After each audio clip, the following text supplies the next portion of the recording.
그 생각이 다른 것을 맞추어 간다는 것은 참 어려운 그러한 모습을 많이 봅니다. 그래서 이 생각의 차이라는 것이 두 사람의 관계를 갈라놓을 때가 참 많습니다. 가끔 이런 이야기 하죠. 너는 나하고 달라도 너무 다르다. 그것은 외모가 다르서 그런 것이라기보다도 생각이 다르다는 거죠. 생각이. 그래서 오늘 이 시대는 어쩌면은 나와 맞는 사람을 찾아서 내 마음과 통하는 사람을 찾아서 하염없이 길을 떠나는 나그네 같은 인생이 아닌가. 부부 사이도 한 지붕 밑에 살고 한 이불을 덮고 잔다 할지라도 생각이 들으면 통하지 아니하면 30년 40년 살아도 행복을 느낄 수가 없는 거죠. 그래서 마음이 통해야 참 행복하다 하는 그런 생각을 여러분도 아마 가질 것입니다. 통하는 사람이 결국은 친구가 되고 통하는 사람이 서로를 위로할 수 있는 위로자가 될 때가 참 많다는 것입니다. 특별히 한국 사람 옛말에 남자들은 고집이 있는데 그 고집을 똥고집이라 그랬잖아요. 아주 우기고 팍팍 우겨서 마치 플라스틱 바가지 거꾸로 뒤집어 놓고 팍팍 끌듯이 도무지 말이 안 통할 때, 말이 안 통. 가부장적인 그런 경우가 있어서 우리네 어머니들이 얼마나 가슴을 치고 복장 터진다고. 저놈의 영감은 어떻게 내 마음을 몰라도 이렇게 몰라주냐. 가슴 치고 부직갱이 들고 불 때다가 그저 땅바닥을 부직갱이로 탁 때리기도 하고 그런 우리 어머니 세대들도 있었지 않는가. 그 왜 그런가? 내 마음을 몰라주기 때문에 그렇습니다. 오늘 예수님이 그토록 복음이 무엇인가 구구절절히 지금 이 요한복음을 통하여서 유대인들과 바리새인들과 서기관들 앞에서 얼마나 많은 설명을 합니까? 복음이 무엇인가?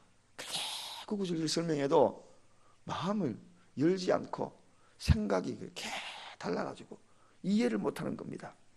여러분, 생각이 다르다는 것은 다 다를 수 있는데 진리에 대해서 다른 것은 그것은 마음이 삐뚤어진 사람이라야 그리고 삐뚤어진 사람이 다르다는 것입니다. 우리가 개성을 가지고 누구든지 자기가 갖고 있는 그런 생각은 다를 수 있습니다. 그러나 진리를 이해하지 못하다는 것은 정의를 이해하지 못하고 삐뚤게 생각한다는 것은 본신 인간은 하나님께서 우리에게 허락하신 그 선한 양심 그리고 에덴에서 우리에게 얼마나 기대치로 인간을 창조하시고 보시기 좋았던 그의 인간의 속성은 원래 선한 인간이었거든요. 그런데 죄가 들음으로 말미암아 자꾸 삐뚤어지는 거죠. 그래서 삐뚤어진 사람은 생각을 자꾸 거꾸로 해요. 똑바로 하지 아니하고 거꾸로 해요.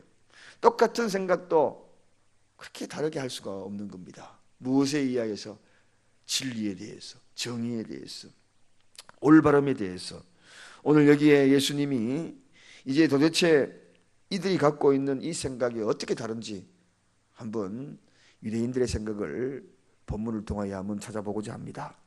유대인들, 특별히 이 바리새인들의 생각, 오늘 본문 15절에 보니까 너희는 육체를 따라 판단하나 그렇게 생각합니다. 그렇게 말씀하셨습니다. 자, 육체를 따라 생각하는 사람은 삐뚤어진 생각을 할 수가 있다 하는 것을 예수님이 일러주시죠. 바리새인들은 늘 사람을 판단할 때에 늘 외모를 중시 여겼다는 것입니다. 외모, 오늘날도 외모 지상주의죠. 그래서 외모가 번듯하고 뭔가 반듯하게 보이면 반드리하게 보이면 일단은 그 사람을 좋게 평가하는 겁니다. 이게 외모 지상주의거든요. 이 생각이 얼마나 무서운 생각인지 모릅니다. 이것이 얼마나 오늘 이 시대에 팽배하여서 우리를 슬프게 하고 주님을 슬프게 하는지 모릅니다. 여러분, 사기당한 사람들 대부분 보세요. 외모에 쏘아가지고 대부분 사기당하지 않습니까? 그래서 외모 보고 판단해서는 절대로 안 되는 거죠. 제가 한번 말씀을 드린 적이 있을 것입니다. 유학 시절에 정말 외모는 그렇게 초라하게 보일 수 없어요. 수염도 뚫쑥하고 잠바떼기 있고 수업 시간에 한국에서 한 사람이 유학 갔다 그래가지고 그래서 관심 밖의 사람이었습니다. 관심 밖의 사람이었어요. 근데 뭔가 제가 보니까 비범하게 보인 것 같아. 성교학 시간에 다가갔죠.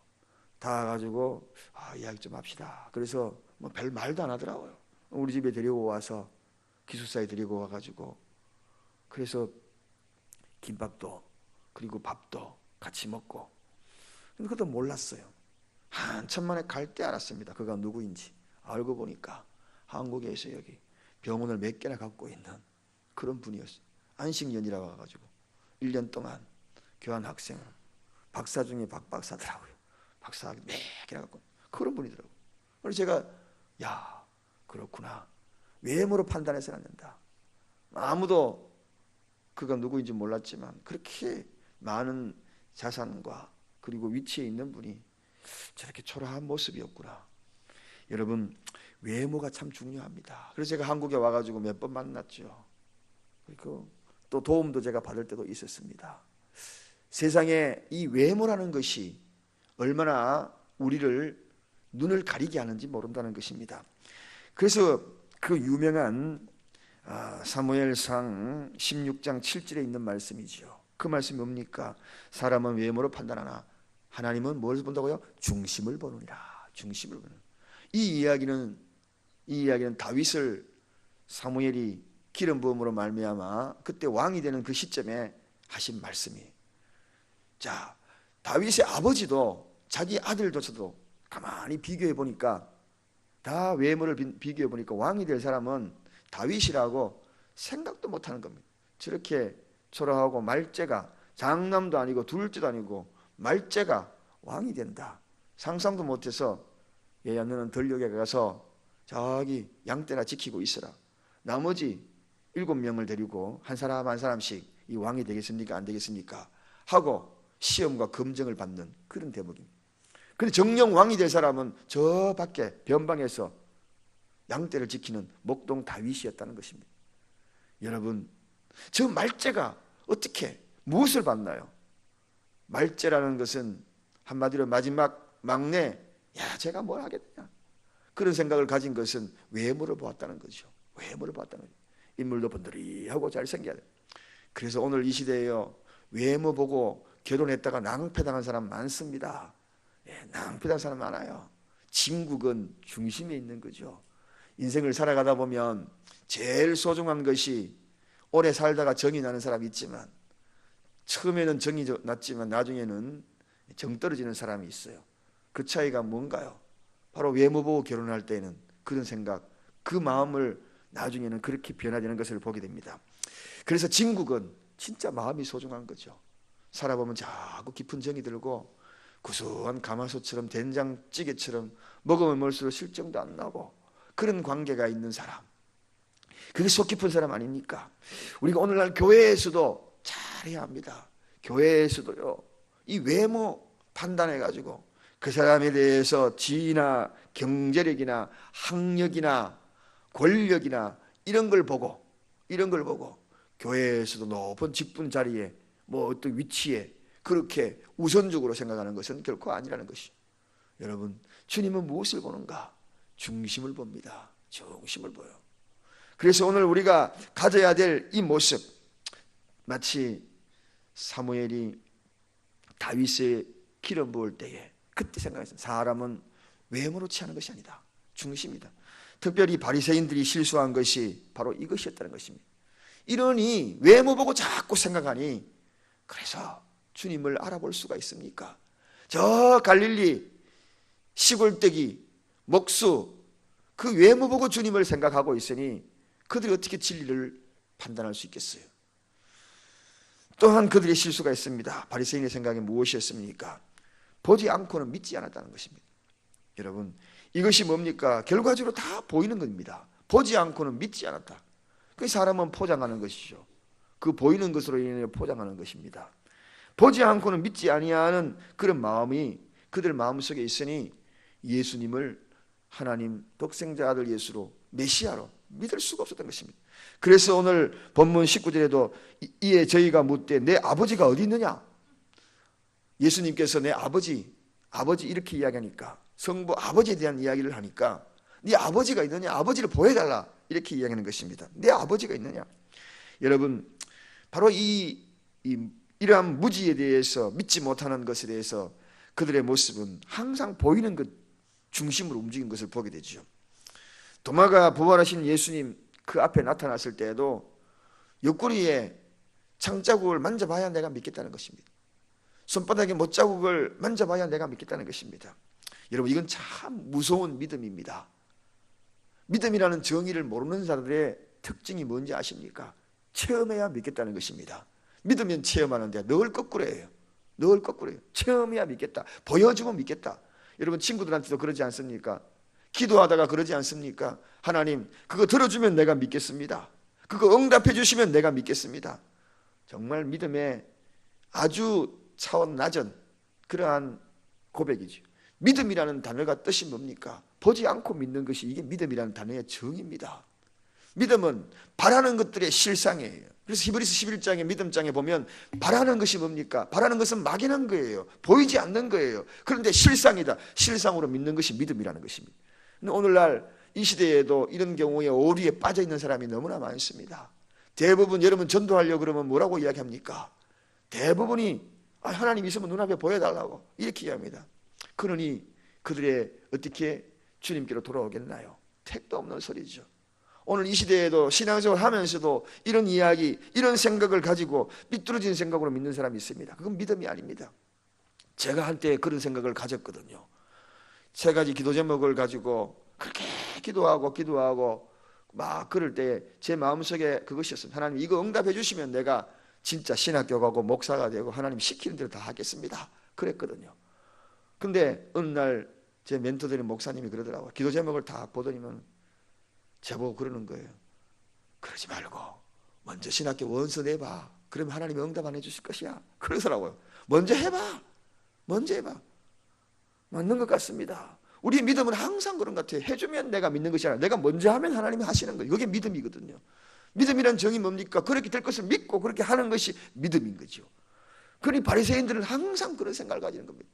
사랑하는 여러분, 오늘도 우리가 어떤 모습으로 주님과 가까이져 가는가? 내가 먼저 믿으면 그 믿음이 실상으로 나타나는 것을, 실상으로 나타나면 내가 믿겠다는 것, 거꾸로 가는 인생이 되어서는 안 된다는 것입니다. 그래서 도마에게도 그 유명한 말을 하잖아요. 보고 믿는 것이 믿음이 아니라 네가 보고 믿지 않는 것이 진짜 믿음이라고, 더 큰 믿음이라고. 그래서 우리는 바로 이런 믿음을 가지는 것이 중요할 것입니다. 오늘 바리새인과 다를 바 없는 믿음의 소유자가 되어서는 안 될 것입니다. 그들이 또 하나 생각의 차이가 무엇이었습니까? 19절에 보니까 너희는 나를 알지 못하고 내 아버지도 알지 못하는도다. 야, 알지 못하는 걸 가지고 아는 것처럼 하는 거, 이게 아주 무서운 것입니다.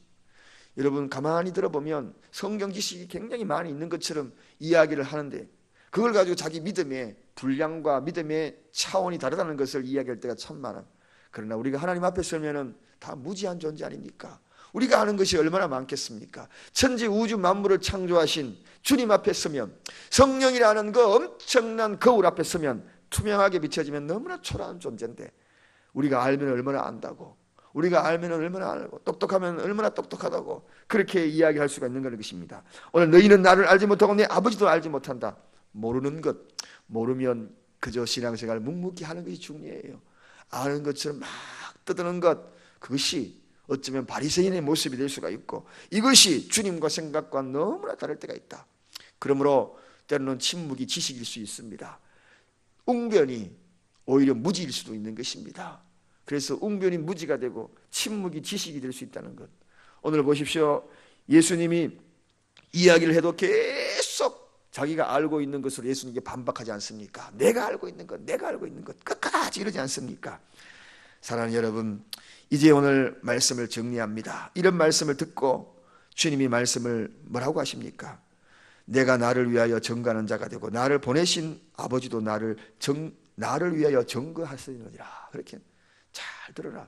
너희들이 주장하는 그 율법적인 생각들, 그렇게 쭉 이야기하고 알고 있고 있는 것이 오히려 무지라는 그런 생각들, 외모적으로 판단하고 있을 때 그때 주님이 뭐라고 말씀하십니까? 그러면 율법도 마찬가지지. 오늘 율법은 두 사람 이상의 정인이 되어야 확실하다는 거 아닙니까? 성부 하나님이 나의 정인이 될 것이다. 오히려 그들에게 반문하면서, 그러니 오히려 확실하지. 나 혼자가 하는 것이 아니라 성부 하나님이 정인이었어. 둘 이상이 정인이 되는 거야. 이렇게 결론 지어버리고 나아가는 모습을 보게 됩니다. 신적인 권위로서 율법적인 것도 위배되지 아니하면서 그걸 콱 꼬집어서 그들의 심중에 있는 것까지 그분은 이야기하고 그들의 생각을 지배해버리는 주님의 말씀을 보게 됩니다. 인간의 한계점에 도달한 거죠. 보여달라니까 내 아버지, 두 아버지께서 정인이 되어서 함께하고 있다, 그렇게 이야기하는 것으로 결론을 지어버립니다. 사랑하는 여러분, 생각, 오늘 어떤 생각을 가지고 이 자리에 오셨나요? 마귀는 항상 생각을 송두리째 빼앗아버립니다.